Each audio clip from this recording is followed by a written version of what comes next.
I wore it all through our honeymoon. Turns out, it was a recording device, right there, on my wrist. A wedding gift, from my mother-in-law. Sounds insane, I know, but nothing's crazier than the truth. The watch she gave me after the ceremony, brown leather strap, old school dial. She said it used to belong to her husband. Now, it was mine. I thought it meant she was finally accepting me. That maybe I wasn't just the outsider anymore. Because before that, she'd looked me straight in the eye and said, "I lost my husband because I trusted the wrong man. I won't let that happen again." I thought she was just being protective of her daughter. But maybe it was a warning. 3 weeks after the wedding, I took the watch off. My wrist had been itching. That's when I noticed a thin seam on the back. I pressed it, gently, and the lid clicked open. Inside was a black chip, tucked deep in the casing. Next to it, a small green light blinking steady. I didn't need anyone to explain it. That wasn't a heart monitor, or GPS. It was a recorder, and someone had planted it there, on purpose. I thought of my mother-in-law. Then I thought of my wife, because lately she always seemed to know what I was thinking, where I was going, who I'd seen, even when I'd told her nothing. And suddenly, I wasn't sure anymore. The woman lying next to me every night.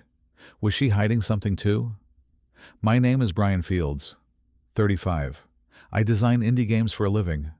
Most days, you'll find me alone in a dim room, staring at a foggy screen, typing code or writing storylines for characters I can control.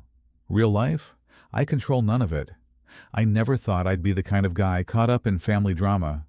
I hate arguments, hate long, dragging phone calls, hate having to prove I'm good enough, especially to people who never planned on believing in me to begin with.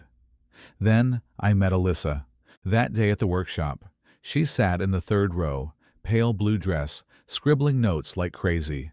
She was the first to raise her hand and ask, "Why do most female characters in your games lack depth or only serve the male lead?" I froze for a second. Then I laughed. Not defensive, not awkward, just real. We started talking after that. It felt easy, natural. Alyssa wasn't like anyone I'd met before. She didn't try to impress, but she was sharp, kind, but never weak. And what struck me most, she never tried to fix me. We dated quietly. No flashy stories, nothing over the top, but it felt deep, solid. 8 months in, we moved into a small apartment in Capitol Hill. I set up a little studio in the living room. Alyssa kept teaching part-time art classes at the elementary school nearby. That first weekend, her mom came over. She showed up right on time, cream coat, neatly combed hair, holding a box of tarts. Her eyes scanned the place, every detail. The wrinkled curtains, the loose cables under my desk I hadn't gotten around to tying. I poured tea. She didn't drink it. Instead, she started asking, "Brian, is your income stable? Have you thought about buying a house in the next year? Do game designers even get health insurance?" Her tone was calm, no sharp edges, but every word felt carefully picked, like she knew exactly how to make someone feel small. I answered more politely than honestly. After she left, Alyssa sat beside me, gently touched my hand, and said, "My mom's someone who lost control once in her life. Since then, she's tried to keep a grip on everything." I nodded. Didn't press further. I told myself, I just need to love Alyssa, her mom. She'll come around. What I didn't know back then was whether I was building a home or slowly moving into a glass cage she'd already prepared for me. After that first visit, Margaret started showing up more often, every Sunday without fail, always early. She'd bring tarts, home decor magazines, sometimes a bouquet of hydrangeas, and that sharp gaze that missed nothing. The unpressed curtains, the cluttered desk, the shoes I'd left facing the wrong way. I still smiled, still poured tea, still tried to be polite, but slowly I realized she wasn't there to see her daughter. She was there to inspect. Alyssa didn't seem to notice, or maybe she didn't want to. She'd once told me, after her father died of a stroke, her mom completely lost direction. The same woman who used to manage finances for 3 companies suddenly shut down. She developed anxiety, became obsessed with staying in control. Alyssa felt for her, and because she loved her, she let her mother slip into every corner of her life. As for me, I tried to understand. But understanding doesn't mean being blind. There was this one time Margaret borrowed Alyssa's phone to take a picture of an orchid. The next day, I saw my work email had been accessed from an unknown device. When I brought it up, Alyssa just laughed. My mom doesn't even know how to use tech. She probably hit something by accident. I stayed quiet, but something hollow settled in me. And for the first time, I felt the device I used every day didn't fully belong to me anymore. Then came the wedding plans. We originally wanted something small, 60 guests, outdoors, acoustic music, no bridal party, just something simple, something that felt like us. But Margaret offered to help with the planning. A few weeks later, everything had morphed into a luxury event, a 5-star hotel reception, a 200-person guest list, 60% of whom I'd never met. Formal dress code, no live band, no indie music. At first, Alyssa was overwhelmed too, but eventually she gave in. She's doing this because she wants me to be happy. Let's just let her enjoy it, okay? I didn't argue, because if I did, I'd be the one ruining my wife's happiness. So I told myself, it's just one compromise, just this once. But what I didn't know was that this just once was the first quiet step I took to move myself out of the center of my own life. Then came the wedding day. I still remember the waiting room, fixing my tie, nervous, but oddly calm. Whatever else, I was marrying the woman I loved. That's when Margaret walked in, holding a small black box, velvet wrapping, silver ribbon. "I want you to wear this today," she said. "My husband wore it on our wedding day." I opened it. A brown leather watch, vintage face, elegant, simple, solid.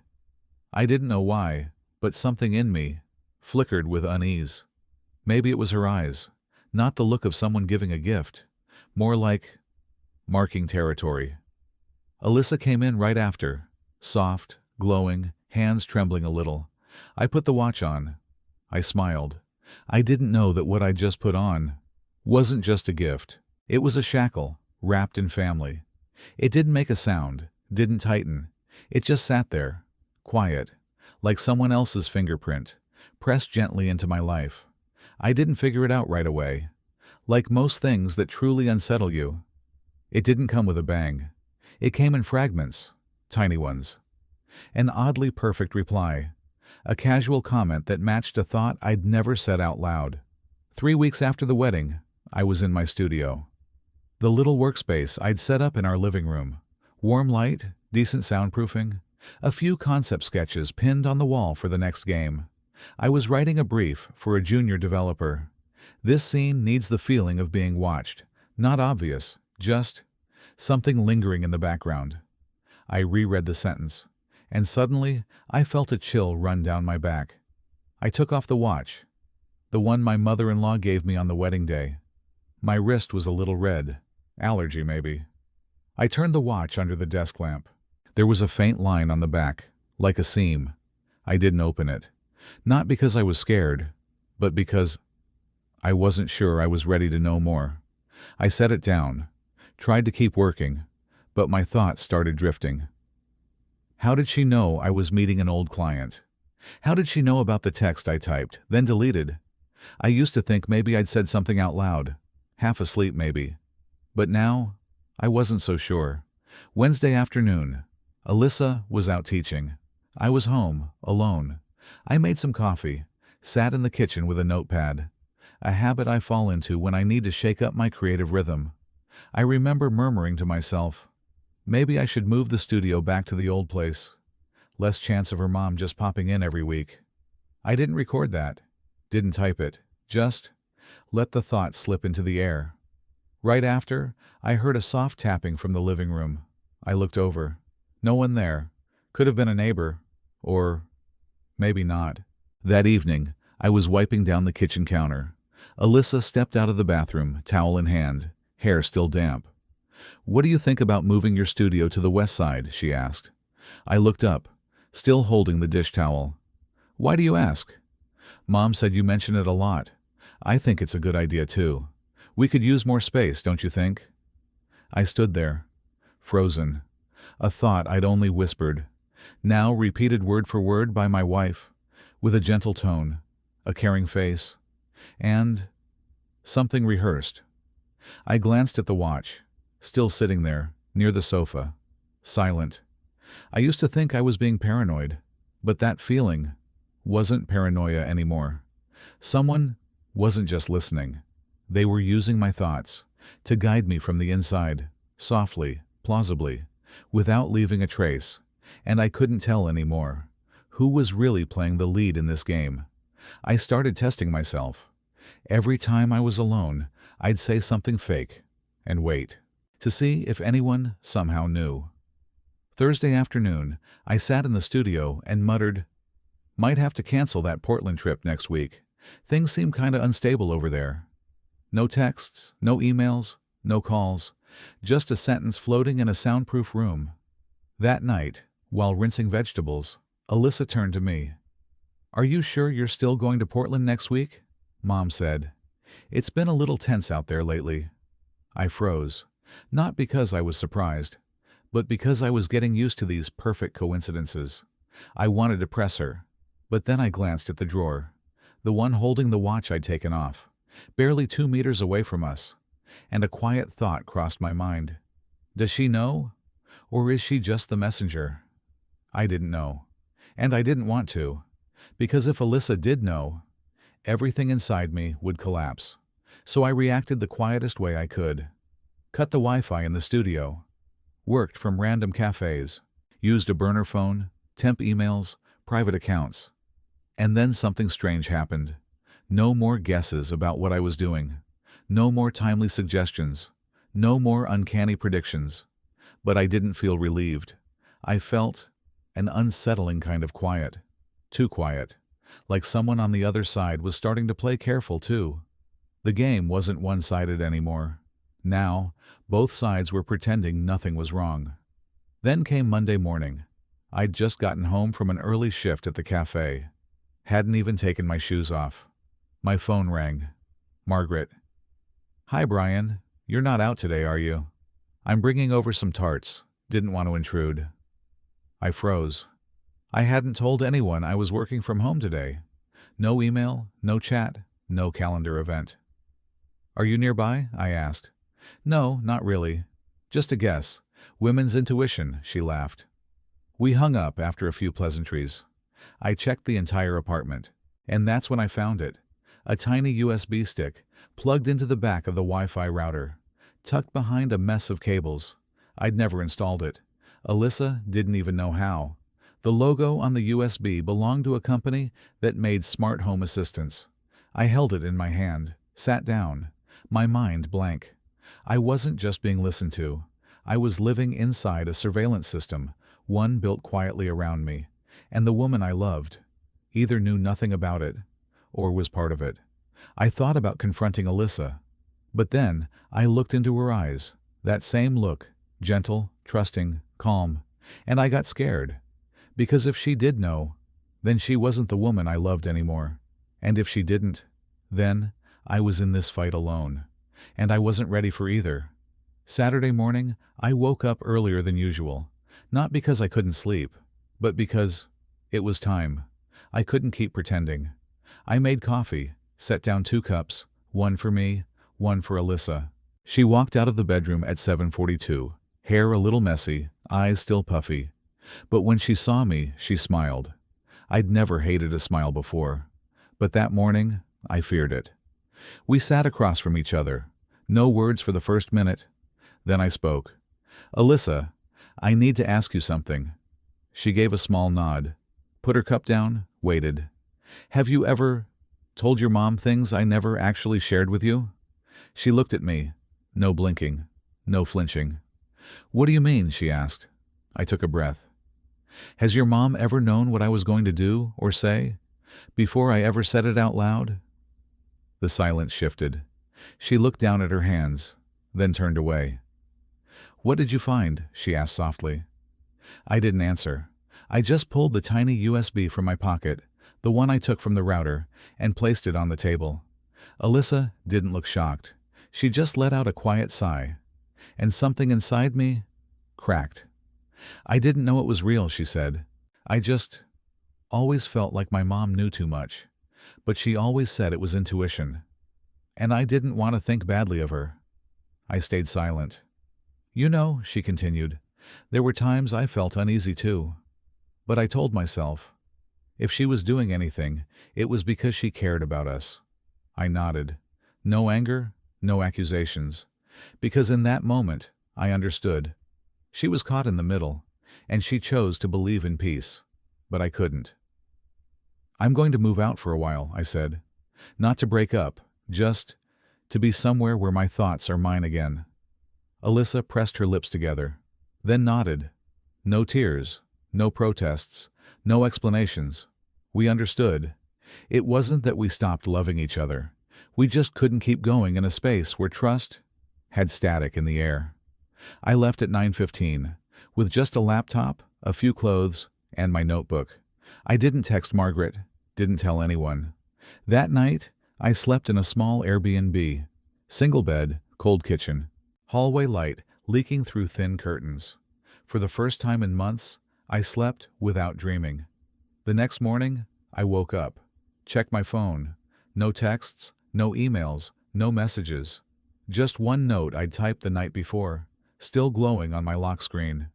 No one should know what's in your head before you do. I thought leaving would bring me relief. I thought that if the questions stopped, if the perfectly timed suggestions went away, I'd finally be myself again. But in those first few nights at the rental apartment, I realized something. I didn't know how to live without someone listening. A small room, morning light stretching across the wooden floor, ceiling fan humming softly. I sat at the desk, opened my laptop, then closed it, opened it again, then closed it once more. I had nothing to hide, but I also had no one to share with. No one asked what I ate. No one, accidentally, brought up what I'd just been thinking. I wasn't being watched anymore, but I wasn't being noticed either. I used to hate the invasion, but now, I missed the feeling of being heard, even if it was the wrong kind of listening. Wednesday night, I opened the drawer and took out the watch Margaret had given me. I looked at its smooth, ticking face, then grabbed a letter opener from the shelf. One gentle press. The back popped open. Inside, a tiny circuit board, a faint green LED. I removed the battery, set it down, and without a word, dropped the watch into a bowl of water. It sank slowly, quietly, just like how I felt in that moment. Not angry, not sentimental, just ready. I had finally cut the last thread connecting me to the system. I went back to my desk, opened my notebook. On the first page, I wrote, I don't know who I am without being watched, but I want to find that person. I started relearning simple things, getting a haircut without asking anyone first, ordering coffee without defaulting to someone else's taste, writing music without posting a demo. Still, every night, there was a quiet ache for someone who had once been so close. Friday night, while cleaning up old emails, I got a message from an unknown number. I don't know how to begin, but I miss you. A. I didn't reply, not out of anger, but because I knew, if I did, I'd slip back into being that old version of myself. The man quietly shaped by the gentle voice behind him. I went to my usual cafe. The barista looked up and said, You look more free these days. I gave a small smile, not sure if it was a compliment or another way of saying I looked more alone. I started writing, not for a game, for myself. Each line, a small thing I'd done that day without anyone expecting it. I walked 3 kilometers just to buy the food I liked. I sent a work email without CCing anyone. I played an old song, not so anyone could accidentally hear it, just because I wanted to. Tiny actions. But they were mine, not predicted, not prompted, not guided. I'm learning to live as an unscripted version of myself. I still haven't reached out to Alyssa. Still don't know if I should. But at least right now, I'm here, in this small room, writing down each thought. Not to post, not to send, not for anyone to see, just so I can hear myself again, clearly, softly, without an echo. I don't remember the exact day my heart started to feel calm again. It didn't come like a bell ringing. It was more like rain, slowly easing off. And then, one day, it was just gone. I kept writing, but my journal wasn't about private acts anymore. It became a place to hold quiet moments of gratitude. A cup of coffee made wrong, but I drank it, because it was my choice. Getting lost one afternoon, and not being frustrated. A stranger smiling at me, and me smiling back, naturally. Slowly, I remembered, freedom isn't just not being watched. It's living without needing permission to be who you are. One afternoon, I got a message from Alyssa's sister. She didn't say much, just wrote, "Margaret's been slowing down, stomach issues. Nothing serious, but she's not as sharp anymore." I stared at the screen for a long time. I never hated Margaret, not even once. What I hated was being locked in a world she created and being told it was safe. I didn't reply right away, but the next morning I got a haircut. Something different. Not because anyone told me to, just because I felt it was time. Then I stepped into a tiny flower shop near the park, bought a bunch of dried lavender, Margaret's favorite, not to make peace, just a quiet gesture of respect. I dialed Alyssa's number. It rang for a long time before she answered. "Alyssa, I'm not calling to blame you, and not to ask about the past. I just wanted to know, are you okay?" She paused, then gave a soft laugh. I heard the wind, gentle, on her side of the line. "I'm better than I thought," she said, "and I'm glad you called." No one mentioned the past. No one needed to explain. We agreed to meet at a small park, public enough to feel casual, private enough to not feel guarded. When I saw her again, Alyssa looked a bit thinner, but her eyes were the same, soft, clear, and this time, they didn't feel like they already knew what I was about to say. I handed her the lavender. She took it, nodded, didn't ask why. We walked a lap around the park. Didn't say much, just existed next to each other. Before we parted, I said, "I don't know what the future looks like, but I do know I don't want to live in silence anymore. If you feel the same, maybe someday we could try again.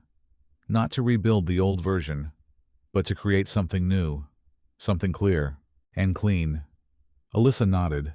Her eyes were a little red, but she didn't cry.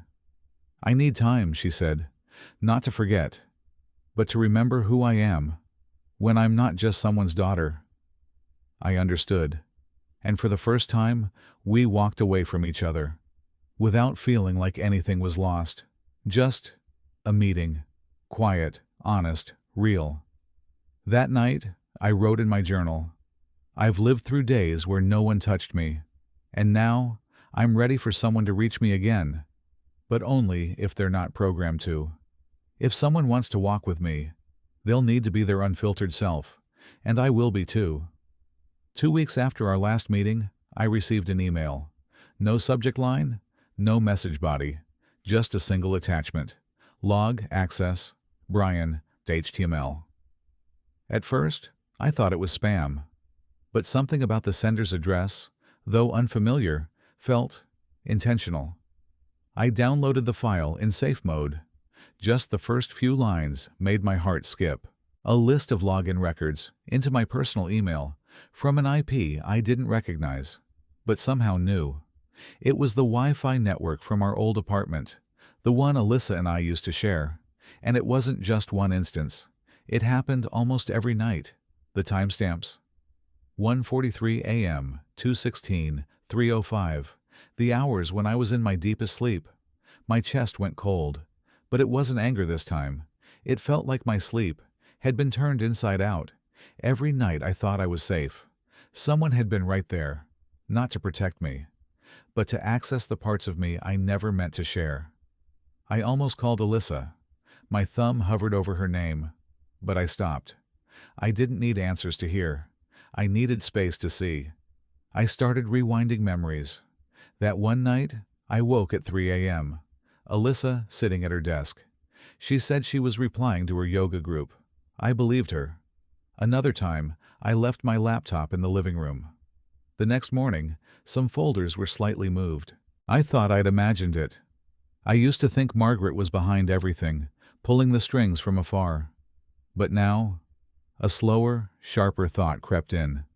Alyssa wasn't just caught in it. She might have been the one doing it, not remotely, but from right next to me. Every night. That night, I returned to our old block.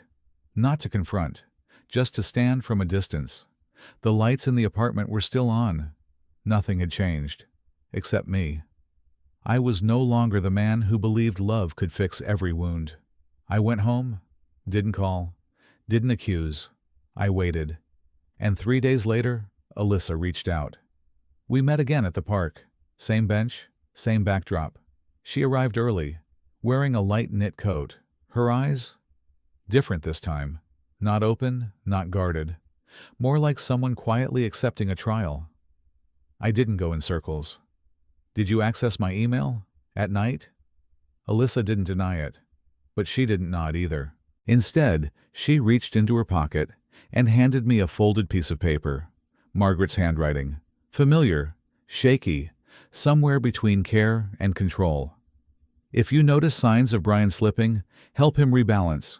I've asked the doctor for his old treatment plan. If needed, access his email to schedule things accordingly. The important thing is, he must not know. If he finds out, he'll fall apart. My hands went cold as I finished reading. Alyssa spoke, her voice cracking. At first, I just checked to see your appointment dates. Once or twice. Then it became a habit. I didn't see it as control. I thought I was protecting you from yourself. I didn't respond. Because in that moment, I understood something I hadn't wanted to admit. Even love can become a soft kind of programming. I held the paper for a long time. The wind brushed past, light enough to make it tremble, just like my hands were. Alyssa looked at me. No pleading, no more explaining, just that tired look in her eyes, like even she no longer believed in the thing she once thought was right.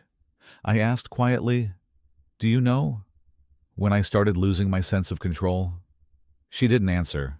I went on, "It wasn't when I found out you read my emails. It was before that, when I realized you always knew what I was thinking.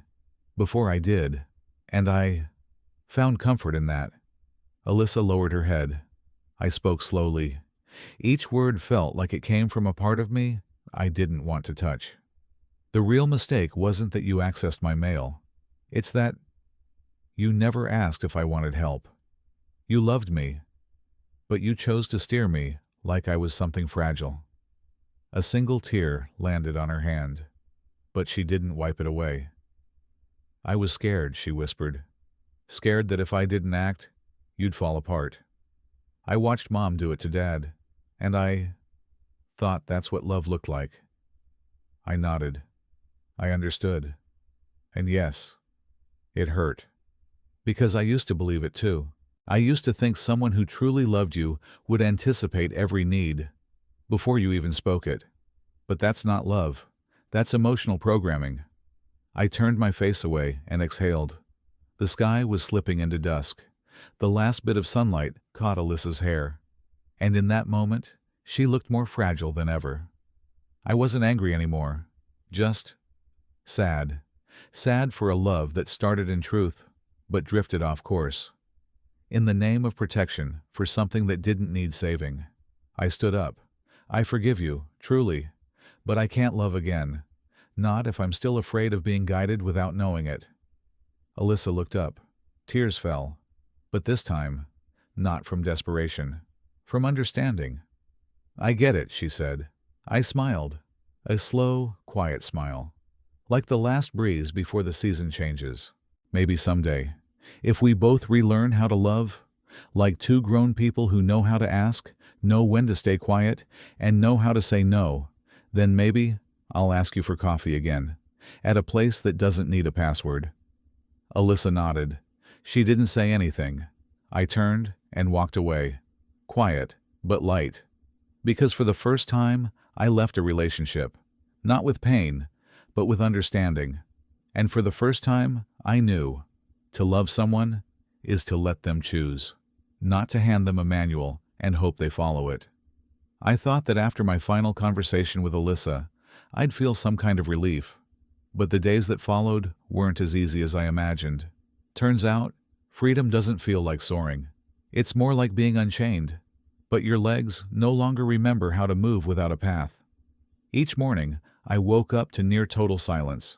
No messages, no greetings, no familiar eyes watching quietly, no voice behind me asking, "Did you sleep okay last night?" I used to think I needed space, and now I had it, down to the last centimeter. But along with it came a kind of imbalance I hadn't anticipated. Nights felt longer, rooms felt wider, and I felt like I was living, but no one knew. I went back to work, and my coworkers noticed something. "You look like you survived a storm," one of them said, "but you're still not sure what you've lost." I just smiled. They didn't know. The storm had passed, but its remnants stayed inside me. I wrote in my journal less often, not because I had nothing to say, but because I didn't want to keep writing about a loneliness I chose.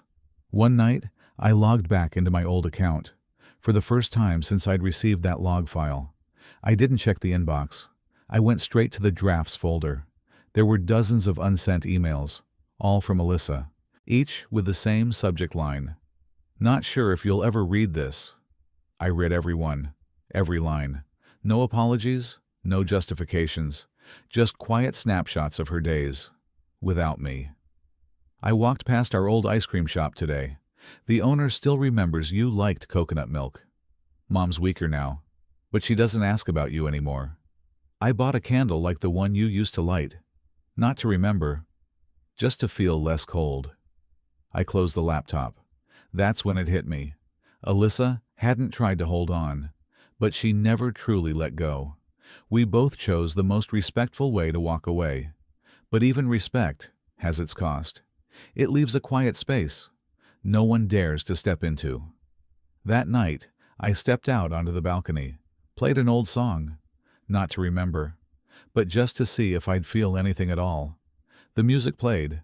I closed my eyes. My chest didn't ache, but it didn't warm either.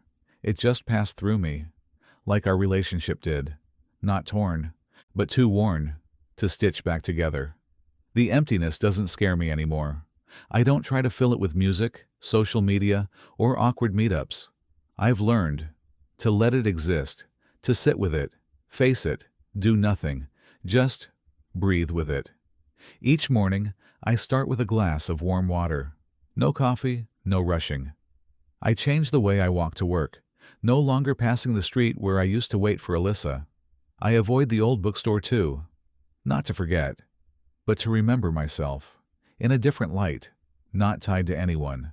One Saturday night, I logged back into my social media profile. The profile photo was still one of us, from our last trip together. I didn't delete it right away. I stared at it for a few more minutes. Then I changed it, not to a portrait, not a landscape, but a photo I took without thinking. My arm resting on a window ledge, sunlight slicing across my wrist.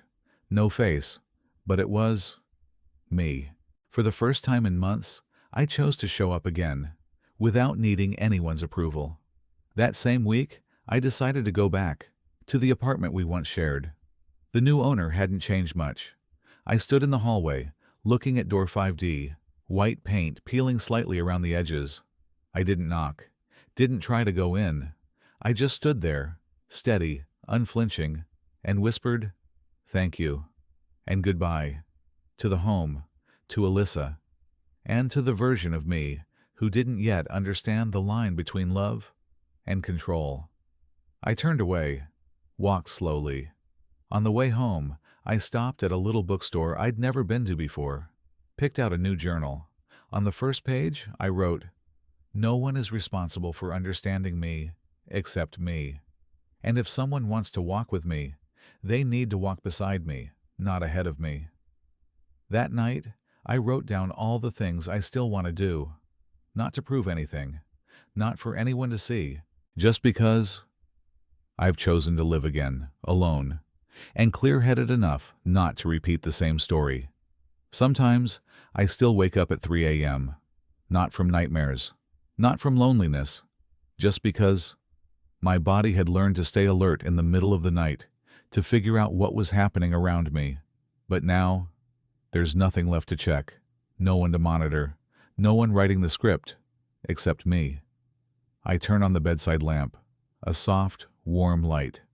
I pour a glass of water, step out to the balcony, sit down on that old wooden chair. The city is quiet. A few cars hum down the distant streets. I don't rush back to bed. I don't check my phone. I just sit, still, light. And for the first time, I don't feel the need to tell anyone, I'm okay, because I truly am. Not perfect, not happy all the time, but okay. I haven't seen Alyssa since that last time, not out of bitterness, but because some relationships aren't meant to continue just to stay beautiful. They need to end at the right moment, so they don't become the opposite of why they began. I still keep Margaret's note, the one with faded ink. Not to blame her, but to remind myself, even something done in the name of love, if it ignores the other person's voice, can become a chain. Sometimes I walk past the park where we used to meet, not to search for memories, just to pass through, without flinching. Once, a kid sitting on the bench next to me asked, "Mister, why do you always sit alone?" I smiled, didn't answer right away. Then I said, "Because when you sit alone, you can hear yourself the clearest." The kid nodded, like he got it. I turned to him and asked, "Do you like sitting alone?" He said, "I'm not sure, but if someone sits next to me, without needing to talk, that's okay too." I smiled again. Maybe that's what I was searching for all along, but didn't know how to name it. Someone who could be present, without needing to take control. I don't check the old email anymore. Don't scroll through old messages. Don't write in my journal every night. I've started living. Sometimes I catch a glimpse of myself in the mirror. Thinner, quieter, but lighter too. I've loved, I've been wrong, I've forgiven, and I've learned. Love isn't about knowing what someone needs before they say it. It's about having the patience to ask, and the courage not to act, if it means taking away their freedom. If someone were to ask me, "Do you still believe in love?" I'd smile. I do, but I don't wait for it anymore. I just live true to myself. If love comes, I'll walk with it. Not ahead, not pulling, not pushing. And if it doesn't, I'll still live deep enough to not feel empty. I no longer remember the exact day Alyssa walked out of my life, but I remember clearly the day I chose to walk back into my own.